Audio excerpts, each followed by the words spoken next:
जो कि 5 लाख से कम इनकम वाले करीब 29 या 29.5 लाख के कर्जदाता हैं, जो कि आपको सिर्फ केवल 15,000 करोड़ ही टैक्स देते हैं, जो कि आपके 20 लाख से ज्यादा जो आयकर दाता हैं उनकी संख्या करीब 4 लाख के करीब है, जो कि आपका 63% या 92,000 करोड़ टैक्स देते हैं। इंडस्ट्री ने आप पर भरोसा जताया कि आप उससे ज्यादा पैसा लेने के लिए तैयार हैं, ये भी देखना होगा। सूरी साहब, क्या बैंकिंग सेक्टर में आप कोई बदलाव देखते हैं या जो रेट्स हैं अभी उसमें आप कोई परिवर्तन देखिए, रेट्स में एक मॉरल रिस्पॉन्सिबिलिटी बनती है गवर्नमेंट की कि जब पार्लियामेंट्री स्टैंडिंग कमेटी थी तो इनका लीडर उसका हेड था, तो उन्होंने 3 लाख इसकी लिमिट बढ़ाने के लिए रिकमेंड किया था, उसके साथ साथ अलग अलग चीजें भी।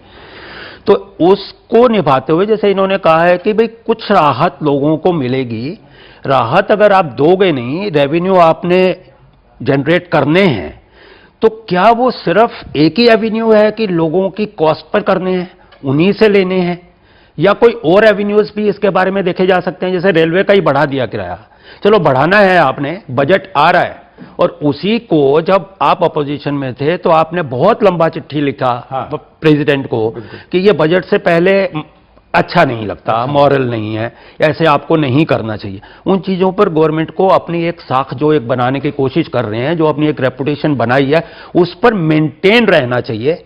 और अगर जिस ढंग से चल रहे हैं, मेरे दोस्त मेरे से सहमत होंगे कि इससे इन्फ्लेशन जरूर बढ़ेगा, और इन्फ्लेशन बढ़ने के बाद जो ग्रोथ है उसको भी बढ़ाने के लिए अगर रिजर्व बैंक इसी पर अड़ा रहेगा कि हम इन्फ्लेशन की वजह से रेट कट नहीं करेंगे और कोई स्टेप टुवर्ड्स ग्रोथ नहीं लेंगे, तो आने वाले दिनों में गवर्नमेंट को यह सोचना चाहिए, फाइनेंस मिनिस्टर को यह देखना चाहिए कि can we live with the higher inflation and higher growth, high growth and higher inflation. क्या उसका समय कुछ साल चलता रहेगा और उसके बाद जब सप्लाई साइड से इन्फ्लेशन कंट्रोल होगा तो ग्रोथ और ऊपर जाएगी? चलिए, यानी मोटे तौर पर जो हमारे 4 एक्सपर्ट हैं, चारों ये मान रहे हैं कि आप कड़वी दवा के लिए तैयार रहिए तो बेहतर है, क्योंकि नरेंद्र मोदी सरकार के लिए चुनौती बहुत ज्यादा है, और ऐसे में वो आपके लिए अच्छे दिन लाएं या पहले जो खजाना है उसके अच्छे दिन लाएं, फिर आपके लिए अच्छे दिन के लिए कुछ करें, ये अभी की स्थिति उनको तय करनी होगी। हमारे साथ बीजेपी के नरेंद्र तनेजा हैं, लेकिन उनको आवाज शायद नहीं पहुंच रही, मैं उनके पास थोड़ी टेक्निकल प्रॉब्लम है। सर, मैं आपके पास आने की कोशिश करूंगा, हम उसको ठीक करने की कोशिश कर रहे हैं। मुकेश नायक हमारे साथ कांग्रेस के जुड़े हुए हैं, हम उनके पास चल सकते हैं। मुकेश जी, जो हमारे चारों मेहमान हैं उनकी बात से एक चीज तो साफ हो जाती है, और जो मैं आंकड़े शुरुआत में दर्शकों के लिए भी रख रहा था, कि जो नरेंद्र मोदी सरकार की चुनौतियां इतनी बढ़ी हुई हैं उसकी एक वजह आपकी सरकार भी है, क्योंकि आपने जो उनको हैंडओवर किया है वो खजाना इतना खाली है और जो स्थिति है वो इतनी भयावह है कि वो चाह के भी अभी शायद कुछ नहीं कर सकते। देखिए, एक देहातों में कहावत है कि पूत के पैर पालने में दिखाई देने लगते हैं। मैं एक बहुत बड़े अर्थशास्त्री की तरह नहीं, एक सामान्य उपभोक्ता की तरह आपसे बात करना चाह रहा हूं कि हमारे जमाने में ये कहते हैं ठीक नहीं था इसलिए हम चुनाव हारे, और इन्होंने महंगाई को मुख्य मुद्दा बनाया था। अब इनकी जिम्मेदारी है कि पूरे देश की जनता के सामने इन्होंने कहा था कि हम महंगाई को कम करेंगे, अब इन्हें करना चाहिए। लेकिन आपको अगर मैं के पांव पालने में दिख जाते हैं, लेकिन जब आप बच्चे को पैदा होने के पहले अच्छा खाना मां को नहीं खिला रहे हैं तो बच्चा तो कमजोर पैदा होगा ही ना। आप पूरी बात सुनेंगे तो मेरी बात समझ पाएंगे। मैं ये कहना चाह रहा हूं कि पिछले 30 दिनों में एक उपभोक्ता पर भारत के 350 रुपए महीने का असर आया है, और मेरा अनुमान है कि 10 तारीख को जब बजट आएगा तो जिस कड़वी दवाई की ये बात कर रहे हैं, मुझे लगता है कि लगभग 1500 रुपए महीने एक उपभोक्ता पर अतिरिक्त भार आएगा। ये बहुत ज्यादा है, और आम आदमी ने इनको समर्थन देने के बाद कुछ नहीं पाया। अभी आप मां को कुपोषण से बचाने की बात कर रहे थे, ये सिर्फ तर्क है। अभी आप कह रहे थे कि कांग्रेस ने जो प्रस्ताव रेलवे में रखा था उसी को मान लिया बीजेपी ने। जब उसी को मानना था तो हमको हटाया क्यों? अरे भाई, आपको अपने नीति सिद्धांत और कार्यक्रम अपनाना चाहिए। आपको रेल बजट अपने विवेक से नहीं बढ़ाना चाहिए था, डीजल के दाम अपने विवेक से नहीं बढ़ाना चाहिए था। जब पूरे देश में हम कहते थे कि फूड पर, फर्टिलाइजर पर और फ्यूल पर जो सब्सिडी है ये बहुत बड़ा भाग हमारे देश की इनकम का अर्थव्यवस्था पर इस पर हम खर्च करते हैं। अब ये देखना है कि इन तीन चीजों पर ये सब्सिडी किस तरह से हिंदुस्तान में कम करेंगे। ये बड़ी दिलचस्प बात है सर क्या भार कि आपका लिया हुआ फैसला बीजेपी ने लागू कर दिया और आप ही लोग उसका विरोध कर रहे थे कि हमारी सरकार ने जो फैसला लिया उसको क्यों लागू करा, रेल किराया क्यों बढ़ाया। बहरहाल हम एक छोटे से ब्रेक के लिए रुक रहे हैं। ब्रेक के बाद हमारे साथ नरेंद्र तनेजा भी जुड़ेंगे बीजेपी के, हम उनसे भी बात करने की कोशिश करेंगे कि क्या वाकई नरेंद्र मोदी कड़वी दवा आम आदमी के लिए लेकर आ रहे हैं इस बजट में, या फिर आप कुछ उम्मीद लगा सकते हैं। हमारे सारे मेहमान भी हमारे साथ हैं, उनसे हम डिटेल में समझने की कोशिश करेंगे कि टैक्स में अगर आपके लिए कुछ आ सकता है तो क्या अगर आपको बैंक लोन में कुछ रियायत मिल सकती है तो कितनी, साथ ही आम आदमी के लिए और क्या कुछ हो सकता है इस बजट में कड़वी दवा के घूंट के अलावा।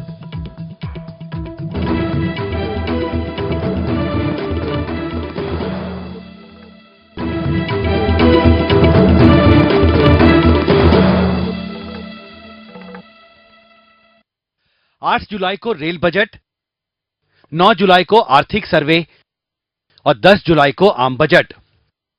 गृह मंत्री राजनाथ सिंह की अध्यक्षता में हुई कैबिनेट की संसदीय मामलों की समिति ने बजट सत्र का कार्यक्रम तय कर दिया है। सत्र 7 जुलाई से शुरू होगा और 14 अगस्त तक चलेगा। मोदी सरकार के लिए अपने आर्थिक वादे पूरा करने का ये पहला सबसे बड़ा मौका है। सरकार के सामने कई अहम सवाल हैं।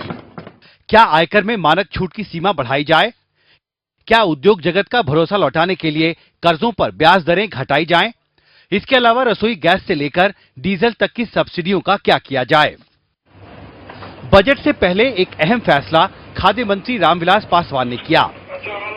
घाटे में चल रही चीनी मिलों को बिना ब्याज के 4400 करोड़ का लोन दिया जाएगा।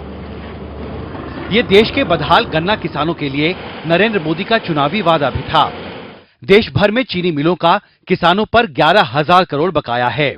इनमें 7200 करोड़ सिर्फ उत्तर प्रदेश के किसानों पर बकाया है। सारे इंसेंटिव्स क्या कहते हैं, तभी क्या कहते हैं कि दिया जाएगा जबकि मिल मालिक इस बात की गारंटी लें कि किसान का जो बकाया है वो के 11,000 करोड़ वो पेमेंट क्या कहते हैं कि करेंगे।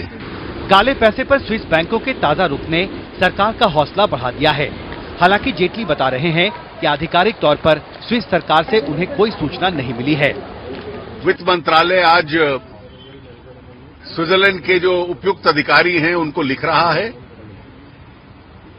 कि इसकी प्रक्रिया क्या होगी, ताकि ये जो सहयोग की भूमिका है स्विट्जरलैंड और भारत के बीच में इन जानकारियां प्राप्त करने के लिए उसको आगे बढ़ाया जा सके।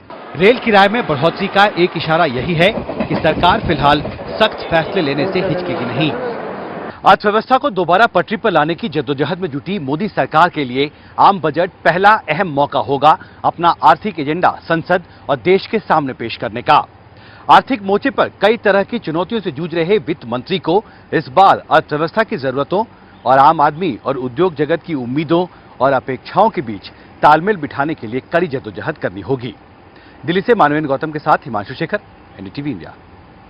हिमांशु की ये रिपोर्ट बता रही है कि नरेंद्र मोदी सरकार का पहला बजट आने जा रहा है और आज न्यूज पॉइंट में हम इसी पर चर्चा कर रहे हैं कि क्या इस बजट में आम आदमी के लिए अच्छे दिनों की सौगात होगी या फिर उसके लिए कड़वी दवा का वो डोज जिसकी बात नरेंद्र मोदी पहले ही कर चुके हैं, क्योंकि अर्थव्यवस्था ऐसी है कि ये कड़वी दवा पीनी होगी। मेरा हमारे साथ कुछ खास मेहमान जुड़े हैं, वो ये कह रहे हैं कि बहुत ज्यादा उम्मीद आम आदमी को नहीं लगानी चाहिए। हमारे साथ बीजेपी के नरेंद्र तनेजा जुड़ रहे हैं। तनेजा साहब, मैं माफी चाहूंगा, आपकी तस्वीर हम दर्शकों को नहीं दिखा पा रहे, कुछ टेक्निकल प्रॉब्लम है, लेकिन आपकी आवाज हम जरूर सुन पा रहे हैं। इसलिए अगर आप बता पाए कि आम आदमी क्या उम्मीद करे इस बजट से। हमारे मेहमानों को तो नहीं लगता कि बहुत ज्यादा उम्मीद लगानी चाहिए, आप क्या कहेंगे? देखिए, अब डिपेंड करता है, ये आपको हमको ध्यान रखना पड़ेगा।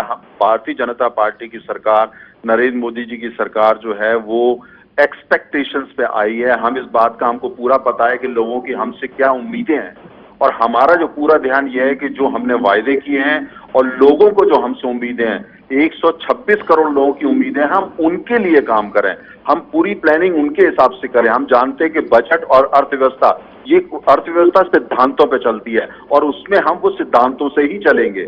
और दूसरी इसमें सबसे अहम बात यह है कि हमारा फोकस इस बात पे ज्यादा है कि हम अर्थव्यवस्था का विस्तार कैसे कर सकें, जीडीपी का विस्तार कैसे कर सकें, लोगों के लिए रोजगार ज्यादा पैसे। लेकिन सर, चुनौती तो यही है कि आप अर्थव्यवस्था का विस्तार भी करेंगे, आपको आम आदमी को राहत भी देनी है, ये दोनों साथ में कैसे होगा? क्योंकि मोदी जी खुद कह रहे हैं कि खजाना खाली है। नहीं नहीं, देखिए खजाना ही खाली नहीं है, आपको भी पता है, पूरा देश जानता है, पिछले 3 साल से इस देश में कोई सरकार ही नहीं थी